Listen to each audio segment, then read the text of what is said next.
Kembali lagi di Damai Indonesiaku. Nah, pemirsa, kali ini kita memasuki segmen tanya jawab dan sudah ada satu penanya di sebelah saya. Assalamualaikum Ibu. Waalaikumsalam warahmatullahi wabarakatuh. Dengan Ibu siapa Ibu? Saya Retno. Ibu Retno. Iya. Nah, Ibu Retno ini kebetulan mempunyai seorang anak yang juga merupakan seorang pemudi ya Ibu ya. Jadi sangat relate ya. Silahkan pertanyaannya Ibu disampaikan. Assalamualaikum warahmatullahi wabarakatuh. Ustadz mohon bertanya, Mbak Sasa, saya kaitannya dengan anak yang lagi belajar di luar negeri. Pastinya tantangan menghadapi budaya, kebiasaan dan di luar negeri itu kan sangat berat. Bagaimana mungkin sebagai orang tua kita kan berusaha ya kasih nasihat. Mungkin ada doa-doa atau apa yang Ustadz bisa menguatkan anak yang jauh dari orang tua. Terima kasih. Assalamualaikum warahmatullahi wabarakatuh. Waalaikumsalam warahmatullahi wabarakatuh. Masya Allah, pertanyaan yang luar biasa dari Ibu Retno. Ya, saya kembalikan ke Mas Agung, silahkan untuk dijawab. Ustadz Yusya, silakan. Ini tugas berat orang tua nih.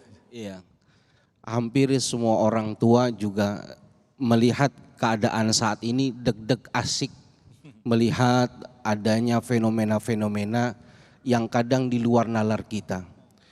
Saya ingin sedikit cerita, dulu waktu kami di pesantren ketika kiai kami bercerita, yang kisah ini di dalam kitab Tanbihul Ghafilin diceritakan, ada seorang ayah datang mengadu kepada Khalifah Umar bin Khattab.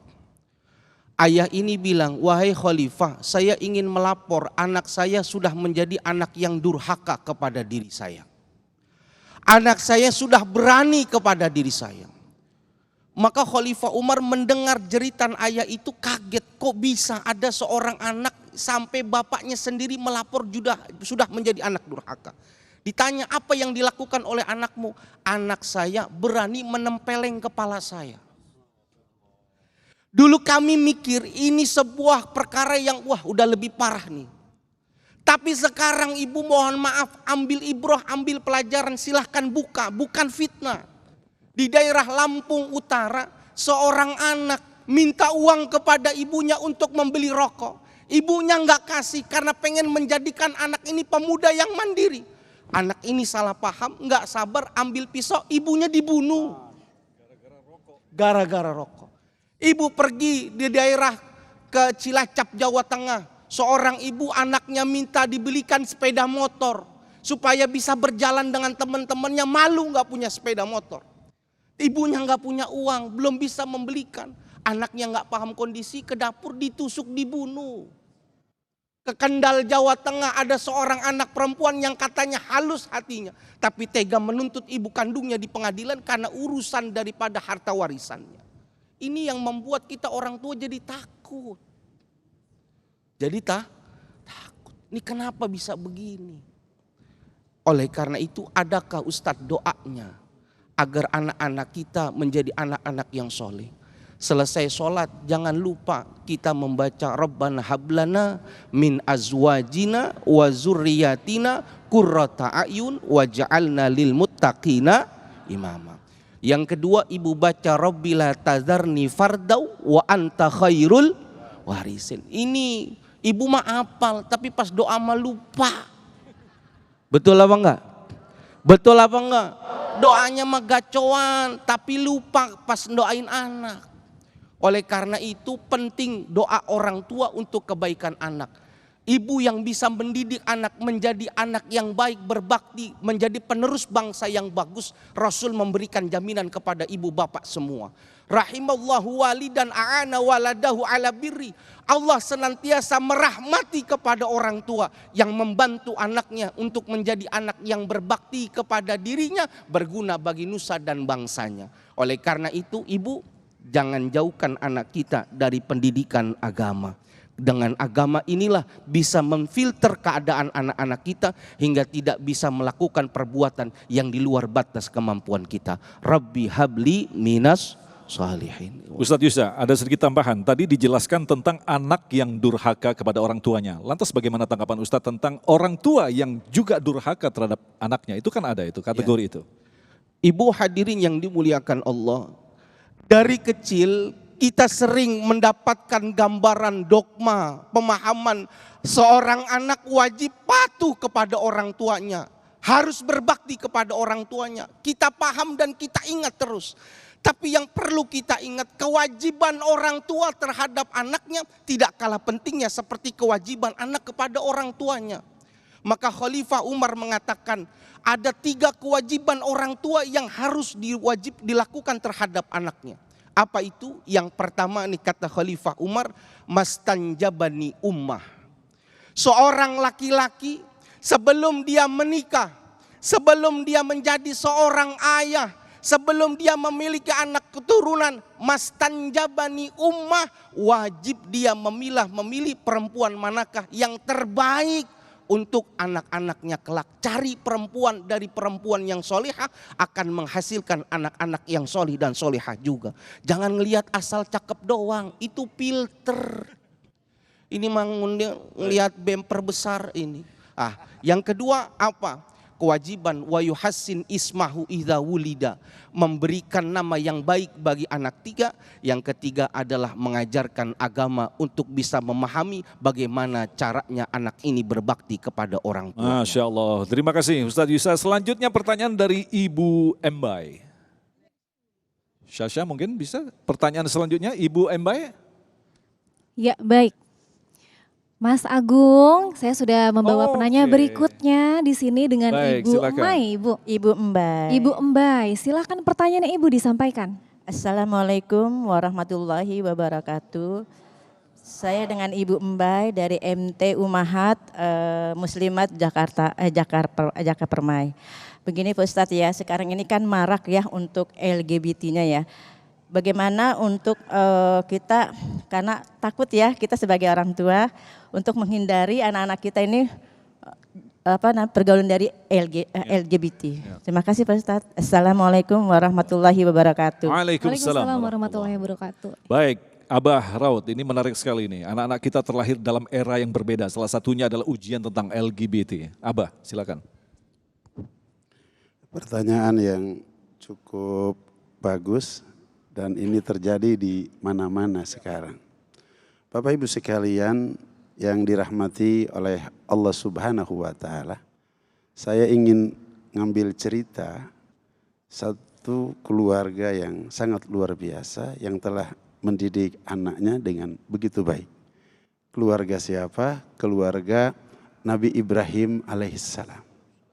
Di mana Nabi Ibrahim alaihissalam begitu baik mengawal putranya yang bernama Ismail. Sehingga saking hebatnya pendidikan seorang ayah kepada seorang anak. Pada saat Nabi Ibrahim alaihissalam diperintahkan oleh Allah Subhanahu wa Ta'ala lewat sebuah mimpi untuk menyembelih anaknya. Padahal Bapak Ibu sekalian yang dirahmati oleh Allah Subhanahu wa Ta'ala, itu tidak masuk akal sama sekali. Katakanlah kita, kalau kita bercerita kepada anak kita bahwa nanti tadi mama, tadi bapak malam mimpi diperintahkan oleh Allah Subhanahu wa Ta'ala untuk menyembelih engkau. Kira-kira anak kita jawabnya seperti apa? Kira-kira jawabnya seperti apa? Masya Allah, bapak gelo lain. Kira-kira begitu jawabannya. Nabi Ibrahim ini anak semata wayang. Begitu. Di pagi hari karena ini mimpi diyakini datang daripada Allah Subhanahu wa Ta'ala. Ru'yal mu'min sodakoh. Mimpinya seorang mu'min itu benar. Apalagi mimpinya seorang nabi. Dan Nabi Ibrahim adalah abul anbiya, bapaknya daripada para nabi, para anbiya. Begitu. Ketika pagi-pagi dipanggil anaknya. Dan ini diabadikan oleh Allah Subhanahu dalam Al-Quran. Bagaimana hebatnya seorang Ibrahim alaihissalam mendidik seorang anak yang bernama Ismail alaihissalam. Ya bunayya, inni ara fil manami anni adbahuka fanzur madza tara. Ya abati fa'al ma tu'maru satajiduni insyaallah minas sabirin. Ya bunayya, wahai anakku. Ayah diperintahkan Allah lewat mimpi untuk menyembelih kamu. Apa jawaban seorang Ismail kepada ayahnya untuk menyembelih dirinya? Tidak lari. Tidak mengatakan, Bapak bawa gelo, tidak menyatakan semacam itu. Qala ya abatif al-ma tu'maru satajiduni insyaallahu minas sabirin. Lakukan wahai ayah apa yang telah ayah terima perintah daripada Allah Subhanahu wa taala.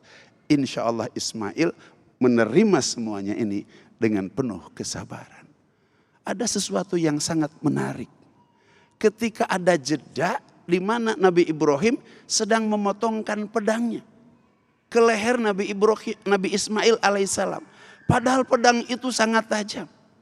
Tapi ketika 1 kali dipotongkan, 2 kali dipotongkan, 3 kali, masih belum juga putus lehernya Nabi Ismail alaihissalam. Sehingga Nabi Ibrahim ini yang tiba-tiba kuat leher anakku atau pedangku menjadi tiba-tiba tumpul. Sehingga dipukulkan kepada batu terbelah 2. Padahal batu oleh sebuah pedang Nabi Ibrahim alaihissalam. Dipikir oleh Nabi Ismail, bapaknya ragu. Sehingga ada jeda sedikit. Apa kata Nabi Ismail? Ayah, jangan ragu. Dan ini kenapa kaki Ismail diikat? Kenapa tangan Ismail diikat? Kenapa ini baju ditutupkan di muka saya? Ayah, Ismail ridho atas apa yang Allah perintahkan kepada ayah. Buka ini kaki, ikatan kaki, buka ini ikatan tangan. Maka pada saat Nabi Ismail mengatakan itu, tembus 7 lapis langit sampai kepada Allah Subhanahu wa taala. Sehingga Allah mengambil seekor kambing dari surga yang pernah dipakai korban oleh anak Nabi Adam Habil dan digantikan untuk korbannya Ismail. Baik. Masya Allah. Terima kasih Abah, dan kita masih menyimpan 1 pertanyaan lagi, silakan Sasha. Ya, terima kasih Mas Agung. Sudah ada penanya berikutnya di sebelah saya dengan Bapak siapa Pak? Pak Orba. Pak Orba, silakan pertanyaan disampaikan Pak. Ya. Assalamualaikum warahmatullahi wabarakatuh. Ustadz, pemuda-pemuda kita hari ini adalah pemuda yang kuat dan percaya sama Allah. Cuma permasalahannya adalah berhala itu muncul dari arus informasi yang luar biasa. Ya. Sekarang generasi kita kebanyakan adalah generasi mager istilahnya. Malas gerak. Tidurnya jam 2, jam 3, bangunnya jam 10, jam 11 siang kebanyakan. Ya. Bagaimana mereka mau bertahajud? Bagaimana mereka sholat subuh berjamaah?